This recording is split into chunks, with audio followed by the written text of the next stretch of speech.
Big story this week about Eric Swalwell, member of Congress and on the Intelligence Committee, no less, in the House, who was targeted by a Chinese spy. People are now paying more attention than they have in quite some time to Chinese espionage and influence operations in the United States. I wanted you all to get a real sense of how far and wide those operations really are.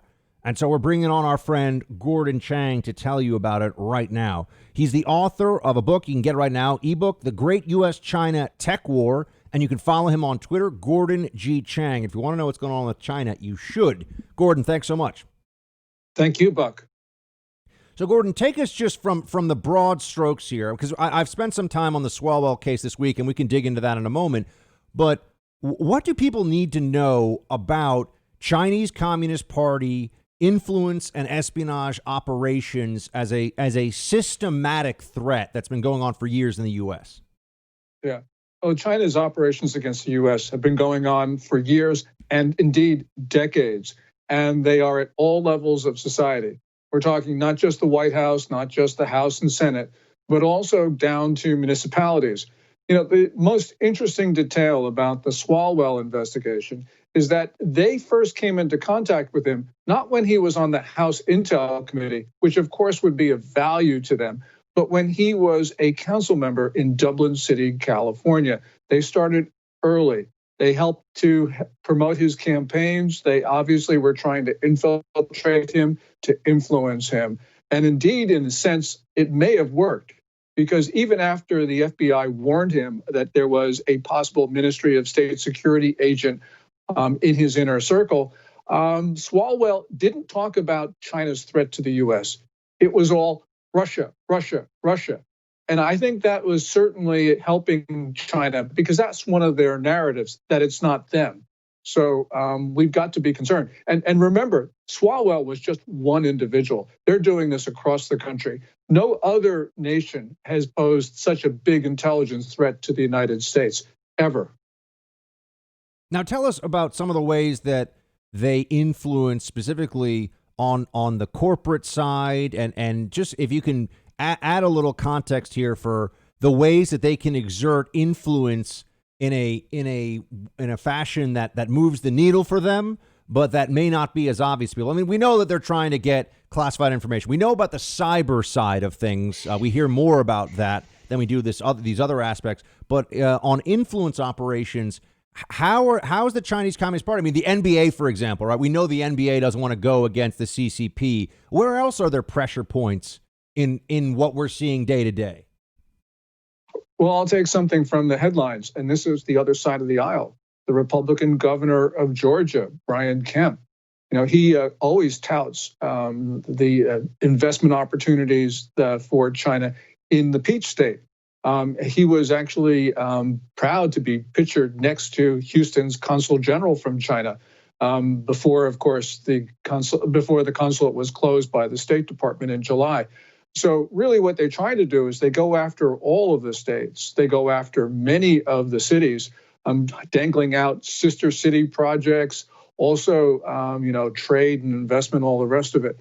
So this is multidimensional, and sometimes it looks harmless, as it does in the case of Georgia, but it's part of one malicious campaign, whether we're talking Brian Kemp, Eric Swalwell, or whomever. We're talking to Gordon Chang, author of The Great U.S.-China Tech War, and you can follow him on Twitter, Gordon G, as in Gordon G. Chang. Gordon, tell me about the tech aspects of this and what we should be prepared for going forward. I know you've written a book on this recently. Yeah. What I tried to do was to look at China's tech challenge to the U.S., because if we go back a decade ago, China was not considered to be a competitor to the U.S. in tech. But now in certain areas, and certain crucial areas, China is actually ahead of the U.S. So, for instance, in quantum communications, they're not far behind in quantum computing, which is even more important. They could even be ahead if we take their claims at face value of their new supercomputer. All sorts of things like artificial intelligence, big data, they are even with us, if not ahead. This is a multidimensional challenge. China's trying to collect the DNA of Americans. And the question is, what's up with that? They've been doing that by hacking. Anthem, the second largest health insurer, that hack was disclosed in early 2015. We know that they're buying up companies with DNA profiles of Americans. They offer subsidized DNA analysis. So if you go to an ancestry company, chances are that China has gotten your DNA. So this is really a challenge to us, really across the board. What would China want with DNA, Gordon? Two things, Buck. First of all, biotechnology is one of the 10 areas that's designated in their Made in China 2025 plan. That's a 10-year program to dominate technology. But there's something even sinister about this. And as China's collecting American and the DNA of others, it is also restricting, essentially prohibiting the transfer of Chinese DNA to foreigners. They talk about how they want to be cooperative with the world, but they don't want us to see genetic material of Chinese. And many people suspect, including some in the US government, that China is actually using DNA genetic information to design diseases targeting certain ethnic or racial groups. Now, this gets to the point where we've got to be obviously critically concerned, because we saw what the coronavirus did. And imagine if it were engineered. I mean, some people say it was engineered, but whether it was engineered or not, it has crippled American society, and it's now killed about 290,000 Americans. What Gordon is allowing China? Is it all just straight up lying about the numbers and suppression? Because we hear all the COVID numbers coming out of Europe. We hear about them in South America. And obviously, we're in a very bad spot right now with COVID in the U.S. We don't hear about huge outbreaks in China right now, or at least it's certainly not making to the news cycle. What's going on? Great question, because the answer is we don't know. We do know that on January 26th, the Communist Party formed its leading group on the coronavirus, which is essentially China's task force.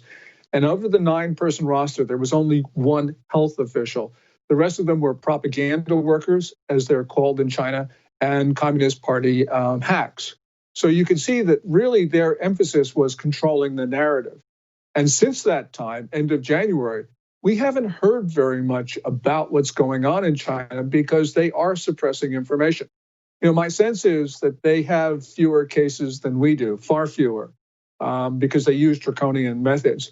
But we really don't know. We hear about outbreaks across the country periodically, including big cities like Shanghai. And then the news is just disappeared.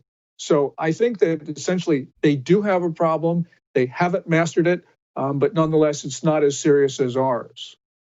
Gordon, what is it that the Chinese Communist Party wants to be the foreign policy going forward? I mean, Trump clearly confronted them in a way that they were not used to. If we do go into a Biden administration here, what is it that the Chinese Communist Party wants to be our viewpoint? Essentially, what are they trying to achieve with the influence operations put aside? And the espionage is clear, right? They want to steal our most valuable intellectual property and technology. And they've been doing this for many, many years and gotten away with, well, we can't really, it's incalculable, right? We can't actually even know the full scope and damage. But in terms of what they want our perception to be and what they'd want a Biden administration foreign policy to look like, what does that look like? Well, they want whoever is inaugurated on January 20 to express subservience to China, because we have seen this year, Buck, China try to overthrow the government of the United States. And we know that Xi Jinping, the Chinese ruler, has the view that there is only one sovereign state in the world and only one sovereign ruler. And that, of course, is China and Xi Jinping himself. So these are designs. A lot of people say, oh, China just wants to replace the U.S. at the top of the international system. That's wrong.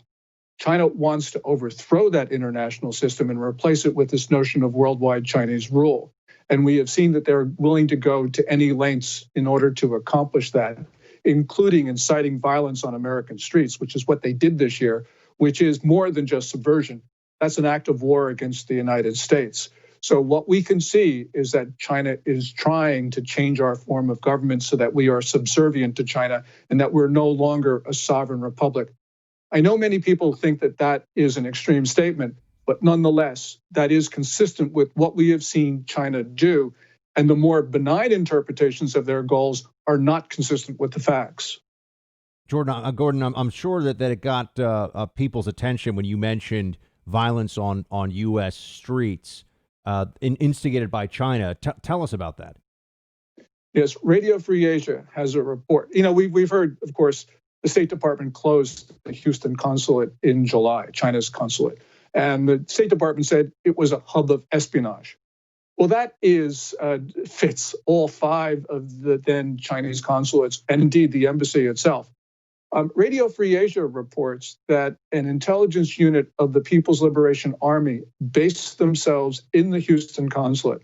And there they were using big data and artificial intelligence to identify Americans likely to participate in Antifa and Black Lives Matter protests. And then the Chinese military sent those Americans videos via TikTok on how to riot.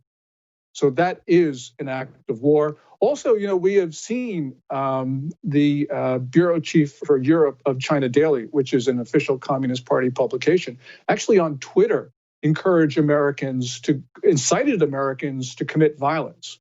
So this is across the board China policy right now, and that is the most malign that we can think of. Gordon Chang, everybody. Check out The Great U.S.-China Tech War and follow him on Twitter, Gordon G. Chang. Gordon, always appreciate it. Thanks for your expertise. Thank you, Buck.